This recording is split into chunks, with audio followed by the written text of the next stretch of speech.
وَلَقَدْ عَلِمْتُمُ الَّذِينَ اعْتَدَوْا مِنْكُمْ فِي السَّبْتِ فَقُلْنَا لَهُمْ كُونُوا قِرَدَةً خَاسِئِينَ صدق اللہ العلی العظیم۔ سورۃ البقرہ آیت نمبر 65 سے یہودیوں کی ایک اور خباثت کا ذکر کیا جا رہا ہے۔ جیسے مسلمانوں میں نبی علیہ الصلوۃ والتسلیم کی شریعت میں جمعے کے دن کو انتہائی فضیلت والا دن قرار دیا گیا، یہودیوں کے لیے اسی طرح ہفتے کا دن انتہائی فضیلت والا دن تھا، اور عیسائیوں کے لیے جیسے اتوار کا دن۔ تو ہفتے کے دن کو عربی میں یوم السبت کہا جاتا ہے، سبت، اسے شنبہ بھی کہتے ہیں فارسی میں، اردو میں بھی مستعمل رہا یہ لفظ، سنیچر بھی کہا جاتا ہے اسے۔ تو ہفتے والے دن کی تعظیم یہودیوں کے لیے انتہائی لازم تھی، اور تعظیم جیسے جمعے کی تعظیم ہے، جمعے والے دن تو یہ کہا گیا کہ آپ کاروبار کر سکتے ہیں، صرف جمعے کی نماز کے لیے تیاری کر کے آ جائیں، جمعہ پڑھیں اور اس کے بعد پھر کاروبار کرنا چاہیں تو کاروبار کر سکتے ہیں۔ لیکن ان کے لیے ہفتے والے دن کاروبار کرنا یہ منع تھا، اور شکار وغیرہ کرنا یہ منع تھا۔ تو یہ ایلا نامی ایک بستی تھی جو کہ خلیج عقبہ کی طرف ساحل پہ واقع تھی، اور یہ حضرت داؤد علیہ الصلوۃ والتسلیم کے دور کا واقعہ ہے۔ یہ شکار کیا کرتے تھے مچھلی کا، اسی پر ان کا گزارا تھا، اور انہوں نے ہفتے والے دن کی تعظیم نہ کی۔ ہفتے والے دن چونکہ شکار منع تھا، لیکن انہوں نے پھر بھی شکار کرنا شروع کر دیا۔ کس طریقہ سے ہیلے بہانے بنا کے کہ کنڈیاں وغیرہ لگا کے بھی شروع کر دیا، کنڈی لگا دیتے، بعد میں آ کے اٹھا لیتے، اور اسی طرح سے ایک چھوٹی سی نالی وغیرہ نکال کے اور پھر آگے گھڑا کھود کے تو وہ پانی اس میں آ جاتا، مچھلیاں اوپر اوپر آ جاتی اور اس گڑھے میں چلی جاتی، یہ بند کر دیتے اسے، اور پھر جب ہفتے والا دن ختم ہوتا، شام شروع ہوتی اتوار کی، تو یہ مچھلیوں کو پکڑ لیتے اور بھون کے کھاتے۔ تو اس میں جب خوشبو آنا شروع ہوئی، جب مچھلیاں بھونی جا رہی ہوں، تو آس پاس والوں کو پتہ چلتا ہے، تو بہت سارے لوگ اس میں شریک ہو گئے، یہ گروہ بن گیا، اور جو اللہ تعالیٰ سے ڈرنے والے تھے انہوں نے اسے ان لوگوں کو منع کیا کہ یہ غلط طریقہ ہے، ایسے نہ کرو، لیکن یہ باز نہ آئے۔ تو پھر اللہ تبارک و تعالیٰ کی طرف سے ان پر عذاب آیا، ان پر پکڑ آئی، اور انہیں بندر اور خنزیر بنا دیا گیا۔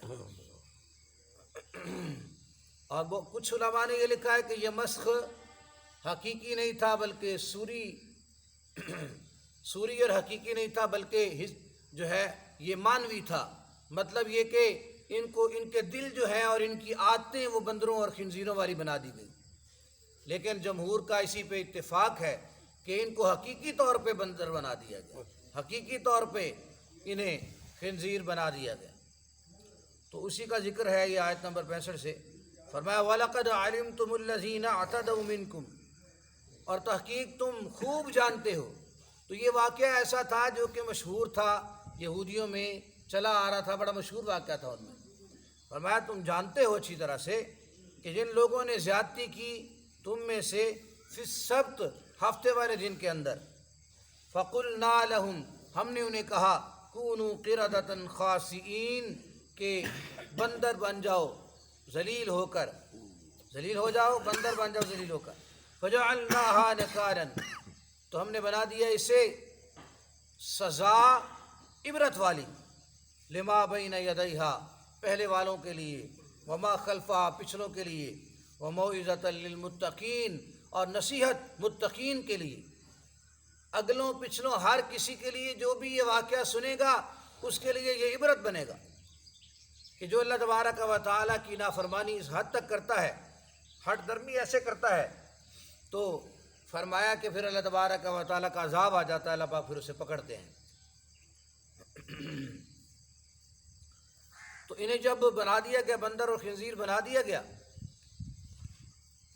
تو یہ 3 دن تک پھر روتے رہے، 3 دن تک یہ زندہ رہے، اس کے بعد سارے کے سارے مر گئے۔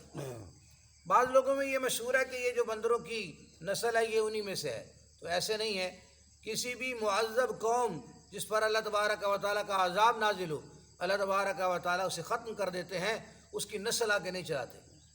تو یہ ایسی خاص طور پر جو معذب تھی ان کی نسل آگے نہیں چلائی گئی۔ بندر ویسے بھی الگ سے جو ہے اللہ تبارک و تعالیٰ کی مخلوق ہے، خنزیر ہے اللہ تبارک و تعالیٰ کی الگ سے مخلوق ہے، ساری مخلوقات جیسے ہیں۔ تو ان کو جو بندر اور خنزیر بنایا گیا، اس کے بعد یہ 3 دن تک زندہ رہے، پھر ان کو مار دیا گیا، پھر موت آ گئی ان پہ۔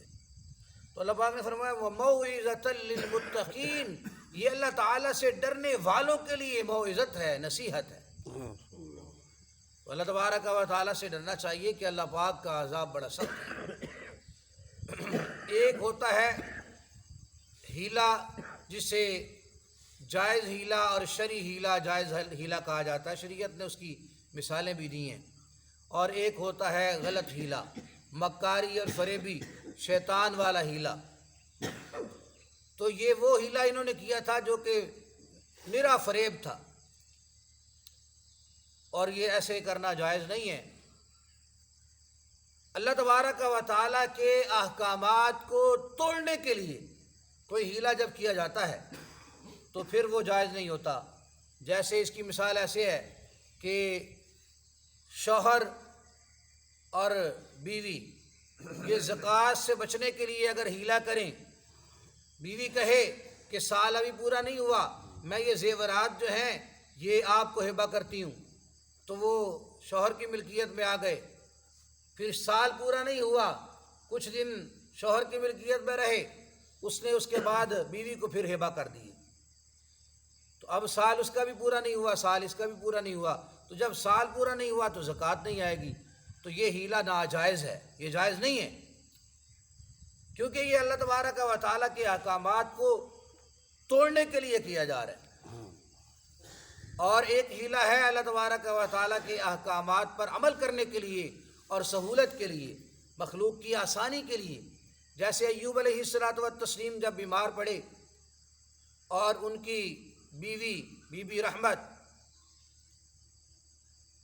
ان کا جو معاملہ بنا کہ وہ ایک ایسے آدمی، شیطان رستے میں آ گیا، ایک حکیم بن کے اور دم والا بن کے، اور اس نے کہا کہ تو غیر اللہ کے نام کی قسم اٹھا، غیر اللہ کے نام کی نظر نیاز دے گی۔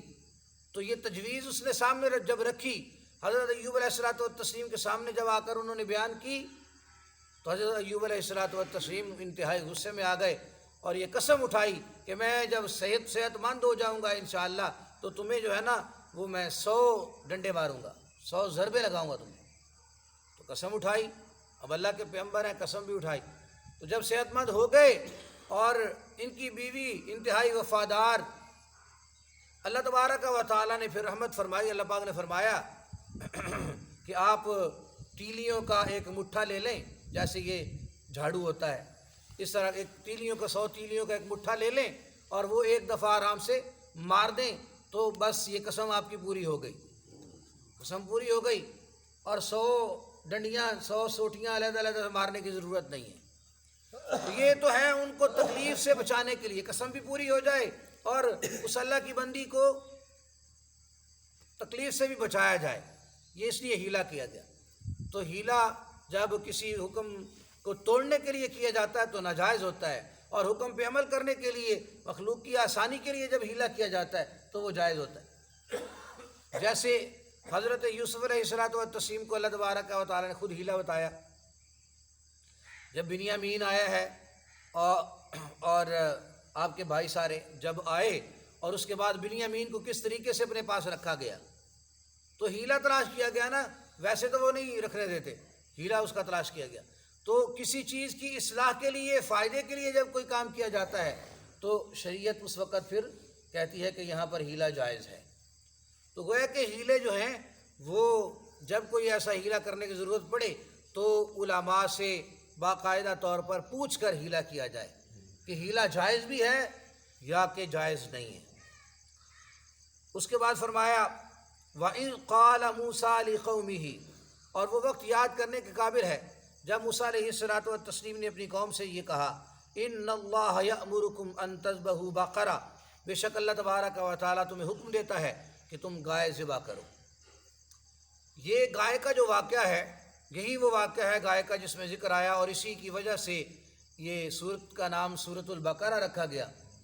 گائے کا واقعہ کیا بنا کہ ان کے دل و دماغ میں گائے کی عظمت بہرحال پیوست ہو چکی تھی کہ فرعونیوں کو بھی یہ دیکھتے تھے، بنی اسرائیل جو تھے فرعونیوں کو دیکھتے تھے مختلف بتوں کی پوجا کرتے ہوئے اور گائے کی تعظیم کرتے ہوئے دیکھتے تھے، تو ان کے دلوں میں یہ چیز بیٹھ چکی تھی۔ اسی لیے سامری نے بھی جو بچڑا بنایا اسی وجہ سے بنایا کہ ان کے دلوں میں یہ محبت جو ہے وہ راسخ ہو چکی تھی، اور اس واقعہ کے ساتھ بہت سارے لوگوں کے دلوں میں یہ آ چکی تھی۔ تو اللہ تبارک و تعالیٰ نے ان کے دلوں کو پاک صاف کرنے کے لیے، تاکہ غیر اللہ کی محبت نکل جائے جو ایسی تعظیم ان کے دلوں میں بیٹھی ہوئی ہے، اس لیے اللہ پاک نے حکم یہ دیا کہ ایک گائے جو ہے وہ ذبح کرو۔ جب یہ گائے ذبح کریں گے تو پھر ان کے دلوں سے یہ بات نکل جائے گی، اس لیے یہ حکم دیا گیا۔ اس کے ساتھ ہی آگے واقعہ آ رہا ہے وَإِذْ قَتَلْتُمْ نَفْسًا فَادَّارَأْتُمْ فِيهَا، آگے آ رہا ہے۔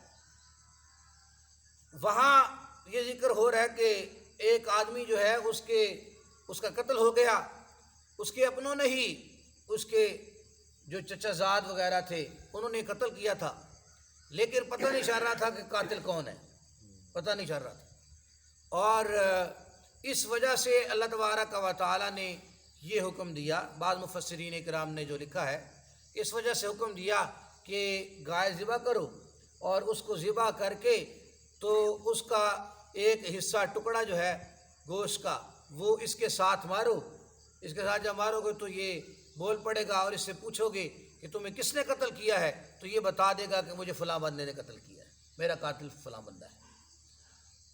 اب اس پر یہ اشکال ہوتا ہے کہ روایت سے یہ ثابت ہے کہ گائے کو تلاش کرتے کرتے انہوں نے مختلف سوالات کیے جن کا ذکر آ رہا ہے کہ وہ گائے کیسی ہونی چاہیے، ان کا دل نہیں چاہ رہا تھا گائے کو ذبح کرنے کے لیے، وہ گائے کیسی ہونی چاہیے، کس رنگ کی ہونی چاہیے، اس کی صفات کیا ہیں، تو یہ سوالات جو کرتے رہے تو اس دورانیے میں ان کو جیسی کہی گئی نا کہ اس طرح کی گائے تلاش کرو، تو ان کو 40 سال کا عرصہ لگ گیا۔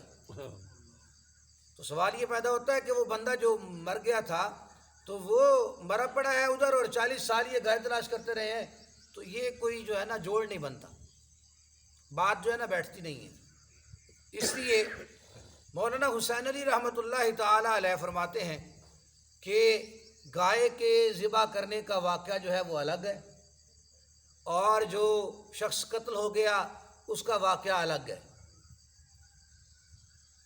پھر بعض نے یہ لکھا ہے کہ گائے کا واقعہ جو ہے وہ جب پیش آیا اور ان کو وہ تلاش کرتے رہے، اور جب گائے کا تلاش کرنے کا وقت قریب آ گیا یا تلاش ہو گئی جب، تو اتفاقاً سے یہ قتل کا واقعہ بھی بن گیا۔ تو اس لیے کہا گیا کہ چلو اسی کا جو ہے نا ایک حصہ اب اس کو ذبح کیا ہے، اس کا ایک حصہ اس کو مار دو تو یہ پھر بولے گا۔ لیکن اس پر پھر ایک سوال پیدا ہوتا ہے کہ گائے کو ذبح کروایا گیا ہے تاکہ ان کے دلوں سے عظمت نکلے، اور اگر اس کا گوشت کا ٹکڑا ماریں گے مردے کے ساتھ اور وہ بول پڑے گا تو ان کے دلوں میں جو عظمت پہلے جو نکلی ہے وہ تو فوراً دوبارہ پیدا ہو جائے گی۔ ہاں جی، وہ کہیں گے کہ یہ گائے تو واقعتاً بڑی عظمت والی ہے کہ اب ذبح بھی ہو گئی ہے، تو پھر بھی جو ہے نا اس کا کمال یہ ہے کہ اب اس کو مردے کو مارا گیا گوشت تو وہ بول پڑا ہے، اس لیے اس پر سوالات پیدا ہوتے ہیں۔ تو اصل یہی ہے کہ وہ واقعہ الگ ہے اور یہ واقعہ الگ ہے، اور جو مدعے والا واقعہ ہے اس کا یہی ہے کہ اس کے جسم کے کسی حصے کو اس کے جسم کے ساتھ مارو، ٹکراؤ تو یہ معجزتاً بول پڑے گا۔ تو وہ اس طرح سے ہوا۔ تو موسیٰ علیہ الصلوۃ والتسلیم نے جب اپنی قوم سے یہ کہا کہ تم گائے ذبح کرو۔ اچھا، گائے کے حوالے سے یہ بھی ہے کہ بقرہ کا جو لفظ ہے یہ عموماً تو گائے پہ ہی استعمال ہوتا ہے، لیکن بعض اوقات یہ بیل پہ بھی استعمال ہوتا ہے۔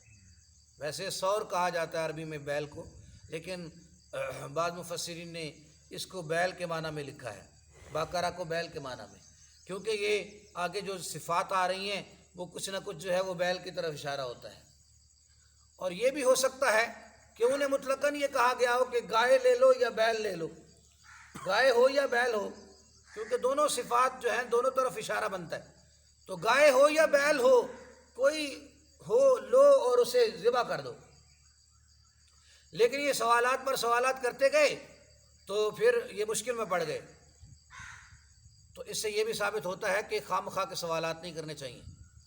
جب ایک بندے کو کہا جائے نا کہ جاؤ جا کے پانی لے آؤ، تو وہ جس انداز میں بھی وہ جگ میں لے آئے گا تو اس کی سمجھ ہے کہ جس ماحول کو دیکھے گا، گلاس میں لے آئے گا، کون سے گلاس، اسٹیل کے گلاس میں لے آئے گا یا شیشے کے گلاس میں لے آئے گا، کوئی فرق نہیں پڑتا۔ لیکن اگر وہ پہلے پوچھنا شروع کر دے کہ کون سا جگ لے کے آؤں، کون سا گلاس لے کے آؤں، پوچھنا شروع کر دے تو اس کے لیے تکلیف بن جائے گی۔ اس کو پھر کہا جائے کہ ہاں فلاں چیز میں لے کے آؤ، تو وہ پھر تلاش کرتا رہے گا اس کو، یا کم از کم اسے تکلف کرنا پڑے گا۔ تو اس لیے خواہ مخواہ کے سوالات نہیں کرنے چاہیے کسی بھی معاملے میں۔ جو جب کہا گیا کہ یہ عمل کرو تو کر لینا چاہیے۔ لہذا انہیں جب کہا گیا کہ گائے ذبح کرو تو یہ کیا کہنے لگے؟ قالوا، یہ کہنے لگے اتتخذنا ہزوا، کیا آپ ہم سے جو ہے نا مذاق کر رہے ہیں؟ یہ موسیٰ علیہ السلام کو کہہ رہے ہیں۔ تو ان کے ذہنوں میں یہ تھا کہ گائے اتنی عظمت والی مقدس گائے، اس کو ہم کیسے ذبح کریں؟ قال اعوذ باللہ، موسیٰ علیہ السلام نے فرمایا کہ میں اللہ کی پناہ میں آتا ہوں، ان اکون من الجاہلین، کہ میں جاہلین میں سے ہو جاؤں، جاہلوں میں سے ہو جاؤں۔ کہ مذاق کرنا یہ تو پھر جاہلوں والا عمل ہے، شریعت کے حکم میں مذاق کرنا یہ تو پھر جاہلوں والا عمل ہو جائے گا۔ لہٰذا میں اللہ تبارک و تعالیٰ کی پناہ پکڑتا ہوں، میں اس طرح سے نہیں کرتا۔ قالوا ادع لنا ربک یبین لنا ما ہی، کہنے لگے کہ آپ اپنے پروردگار سے یہ پوچھئے کہ وہ ہمیں بیان کرے کہ وہ کیا ہے، اس کی حقیقت ساری۔ قال انہ یقول، موسیٰ علیہ السلام نے جواب دیا کہ اللہ پاک فرماتا ہے انہا بقرۃ، وہ ایسی گائے ہے لا فارض ولا بکر، نہ بوڑھی ہے نہ بالکل بچی، بوڑھی بھی نہیں ہے اور بالکل جو نوعمر ہوتی ہے گائے اس طرح بھی نہیں ہے، عوان بین ذالک، جوان ہے اس کے درمیان، یعنی وہ درمیانی عمر میں ہے، جوان ہے۔ ففعلوا ما تؤمرون، لہذا تم کرو جو تمہیں حکم دیا جا رہا ہے، جو حکم دیے گئے ہو وہ کرو۔ قالوا ادع لنا ربک یبین لنا ما لونھا، کہنے لگے کہ اپنے رب سے یہ پوچھئے کہ اس کا رنگ کیسا ہے، اس کا رنگ کون سا ہے، کیسے رنگ کی ہونی چاہیے۔ قال انہ یقول، تو موسیٰ علیہ السلام نے فرمایا کہ اللہ پاک فرماتا ہے انہا بقرۃ، وہ ایسی گائے ہے صفراء، جو بالکل زرد رنگ کی ہے، فاقع لونھا، اور گہرا ہے اس کا رنگ، تسر الناظرین، جو آنکھ جب اس پہ پڑتی ہے، نظر جب اس پہ پڑتی ہے تو خوش کر دیتی ہے۔ وہ ایسا رنگ ہے کہ نظر اس پہ جم جاتی ہے اور بڑا دل کو بھاتا ہے وہ رنگ۔ قالوا ادع لنا ربک یبین لنا ما ہی، کہنے لگے اپنے رب سے پوچھئے کہ اس کی حقیقت بتائیں تاکہ ساری بات ہمیں صحیح سمجھ آ جائے۔ ان البقرۃ تشابہ علینا، بے شک یہ گائے جو ہے یہ ہمارے لیے متشابہ بن گئی ہے، مشتبہ ہو گئی ہے، معاملہ جو ہے نا وہ خلط ملط ہو گیا۔ وَإِنَّا إِن شَاءَ اللَّهُ لَمُهْتَدُونَ، اور یقیناً ہم اگر اللہ نے چاہا تو ہم ہدایت پائیں گے۔ اب انہوں نے یہ انشاءاللہ کہا، انشاءاللہ کہا کہ انشاءاللہ اللہ چاہا تو ہدایت یافتہ ہو جائیں گے ہم، تو پھر ان کو سمجھ بھی آ گئی۔ فرمایا قال انہ یقول انہا بقرۃ لا ذلول تثیر الارض، فرمایا کہ اللہ تبارک و تعالیٰ فرماتا ہے وہ ایسی گائے ہے کہ جس کو جوتا نہیں گیا، جوتا نہیں گیا یعنی زمین پہ ہل چلانے کے لیے جیسے بیل کو اور بعض اوقات گائے کو جوتا جاتا ہے، تو ایسی نہیں ہے کہ تسیر الارض، کہ جس کے ذریعے سے زمین میں حل چلایا گیا ہو، ایسی نہیں ہے۔ ولا تسقی الحرث، اور کھیتی کو سیراب کرنے کے لیے جیسے کنویں پر بیل کو جو ہے نا وہ لگایا کرتے تھے پہلے زمانے میں، تو اس طرح سے اس کو نہیں جوتا گیا۔ مسلمۃ، بالکل صحیح سالم ہے، اس میں کوئی عیب نہیں ہے، لا شیۃ فیہا، کوئی عیب نہیں ہے۔ قالوا الآن جئت بالحق، تو کہنے لگے کہ اب آپ نے ٹھیک ٹھیک بات کہی، اب ہمیں سمجھ آ گئی ہے کہ وہ گائے ایسی ہوگی۔ لہذا انہوں نے تلاش کیا اور انہیں مل گئی۔ فذبحوها وما كادوا يفعلون، انہوں نے پھر اسے ذبح کر ڈالا، حالانکہ وہ ذبح کرنے کے قریب نہیں تھے، یعنی ان کا دل نہیں مان رہا تھا، لیکن بالآخر انہیں کرنا پڑ گیا۔ تو کہتے ہیں کہ یہ کہیں سے انہیں گائے ملی اور وہ کوئی بوڑھی خاتون تھی اور اس کا کوئی پوتا تھا، یتیم تھا، اور پھر بڑے ہی مہنگے داموں انہیں ملی۔ تو یہ اللہ پاک ہی جانتے ہیں کہ کس طرح سے انہیں ملی اور کیا واقعہ بنا۔